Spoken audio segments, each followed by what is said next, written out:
Hi friends, నేను మీ జీవన్ రాథోడ్. ఈరోజు Indian constitution and politics సంబంధించిన బేసిక్ క్లాస్ డిస్కస్ చేద్దాం. ఇండియన్ కాన్స్టిట్యూషన్ అండ్ పాలిటిక్స్, భారత రాజ్యాంగం మరియు రాజకీయ వ్యవస్థ. ఈ భారత రాజ్యాంగం మరియు రాజకీయ వ్యవస్థ ఈ అంశంలో భారతదేశ రాజ్యాంగం ఏ విధంగా అభివృద్ధి చెందింది, భారతదేశ రాజ్యాంగం ఏ విధంగా అభివృద్ధి చెందిందో ఒకసారి మనం తెలుసుకుందాం. భారత రాజ్యాంగం అనేది భారతదేశంలో ఈస్ట్ ఇండియా కంపెనీ రాకతో ప్రారంభం అవుతుంది. మరి ఈ ఈస్ట్ ఇండియా కంపెనీ ఎప్పుడు స్థాపించబడిందంటే 1599వ సంవత్సరంలో ఈ ఈస్ట్ ఇండియా కంపెనీ స్థాపించబడింది. ఈ east India company Britain parliament నుంచి అనుమతి పొంది 1600 సంవత్సరంలో భారతదేశంలోకి ఈ ఈస్ట్ ఇండియా కంపెనీ వ్యాపారం కోసం వ్యాపారం కోసం రావడం జరిగింది. వీరి యొక్క ముఖ్య ఉద్దేశం ఏంటిదంటే, ప్రారంభంలో వీరి యొక్క ముఖ్య ఉద్దేశం ఏంటంటే భారతదేశంతో వ్యాపారం చేయడం. ఎటువంటి వస్తువులు మరి వ్యాపారం చేయడం కోసం అనుమతి పొందే వీళ్ళు సుగంధ ద్రవ్యాలు, మిరియాల వంటివి సుగంధ ద్రవ్యాల కోసం, మిరియాల కోసం, నల్లమందు వంటివి వాటి కోసం వీరు బ్రిటిష్ వారు బ్రిటన్ పార్లమెంట్ నుంచి అనుమతి పొంది భారతదేశంలో వ్యాపారం నిమిత్తం 1600 సంవత్సరంలో రావడం జరిగింది. అంటే బ్రిటిష్ వారు వచ్చిన తర్వాత భారతదేశంలో సుమారు వీరు 150 సంవత్సరాల పైగా 150 సంవత్సరాల పైన వీరు కేవలం వ్యాపారం చేస్తూనే ఉన్నారు. అంటే 1757వ సంవత్సరం వరకు, అంటే 1757వ సంవత్సరం వరకు ఈ బ్రిటిష్ వారు అంటే ఈస్ట్ ఇండియా కంపెనీ భారతదేశంలో కేవలం వ్యాపారం మాత్రమే కొనసాగించింది. ఇప్పటి నుంచి మరి 1600 సంవత్సరం నుంచి 1757వ సంవత్సరం వరకు ఈస్ట్ ఇండియా కంపెనీ భారతదేశంలో వ్యాపారం మాత్రమే కొనసాగించింది. ఏంటిది మరి 1757వ సంవత్సరం ఏం జరిగింది? ఈ 1757లో భారతదేశంలో ఈస్ట్ ఇండియా కంపెనీకి, అదేవిధంగా ఈ బెంగాల్ నవాబ్ అయినటువంటి సిరాజ్ దౌలాకు మధ్య ప్లాసీ అనే ప్రదేశంలో యుద్ధం జరిగింది. ఆ యుద్ధాన్ని ఏమంటామంటే ప్లాసీ యుద్ధం అంటాం. ఏమంటాం? ప్లాసీ యుద్ధం. ఈ ప్లాసీ యుద్ధం ద్వారా ఈస్ట్ ఇండియా కంపెనీ సిరాజ్ దౌలాను ఓడించి బెంగాల్ ప్రాంతంపై నియంత్రణ స్థాపించడం జరిగింది. ఆ తర్వాత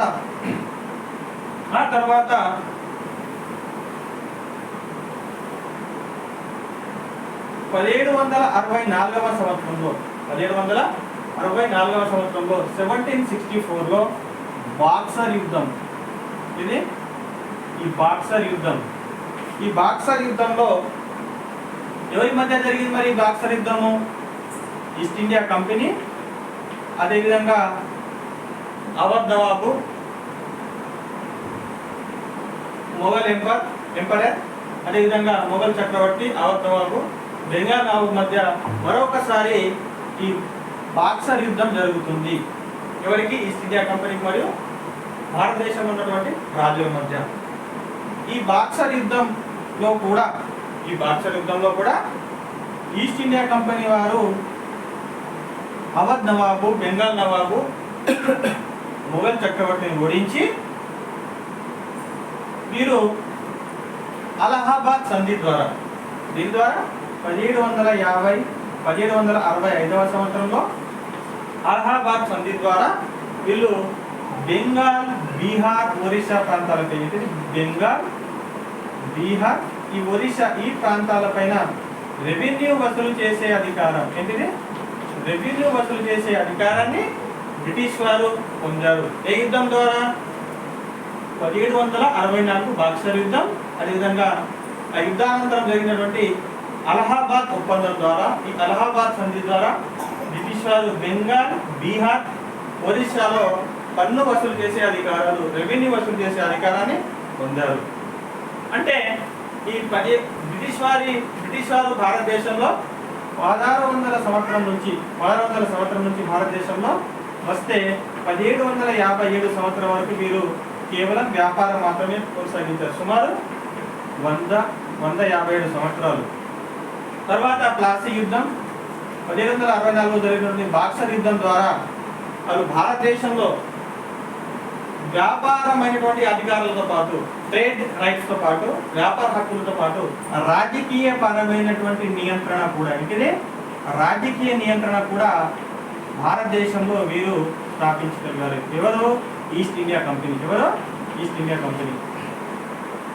ఈస్ట్ ఇండియా కంపెనీ భారతదేశంలో రాజకీయ నియంత్రణ స్థాపించడంతో పాటు ఇక్కడ రెవెన్యూ వసూలు చేసేటటువంటి అధికారాన్ని పొందడం వల్ల బ్రిటిష్ వారు భారతదేశంలో పొందినటువంటి రెవెన్యూను, అంటే బెంగాల్, బీహార్ ప్రాంతం నుండి పొందిన రెవెన్యూతోటే భారతదేశంలో ఉన్నటువంటి ముడి సరుకులను కొనుగోలు చేసి, భారతదేశంలో ఉన్నటువంటి సుగంధ ద్రవ్యాలు ముడి సరుకులు కొనుగోలు చేసి వాటి యొక్క యూరప్ మార్కెట్లో విక్రయించడం వల్ల, అమ్మడం వల్ల వీరికి భారీ స్థాయిలో లాభాలు ఆర్జించారు.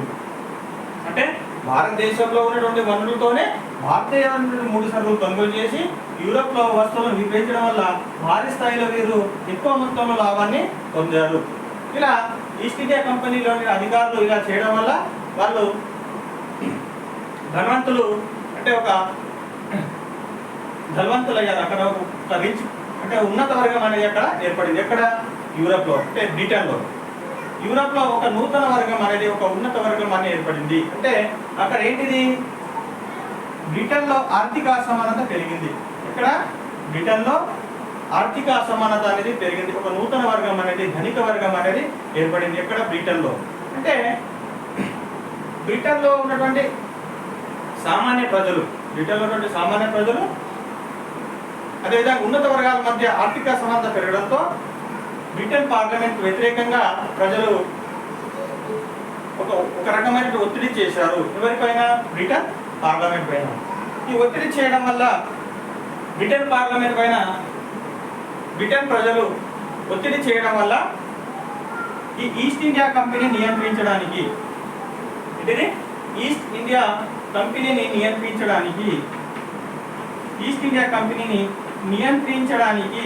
బ్రిటన్ పార్లమెంట్ ఏం చేసిందంటే వివిధ చట్టాలను తీసుకొచ్చింది.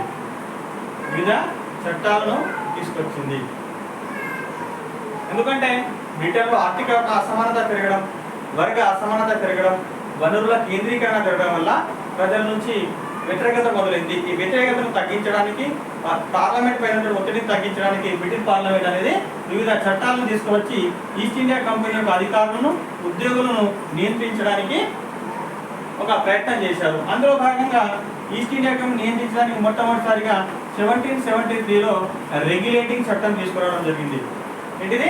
రెగ్యులేటింగ్ చట్టం.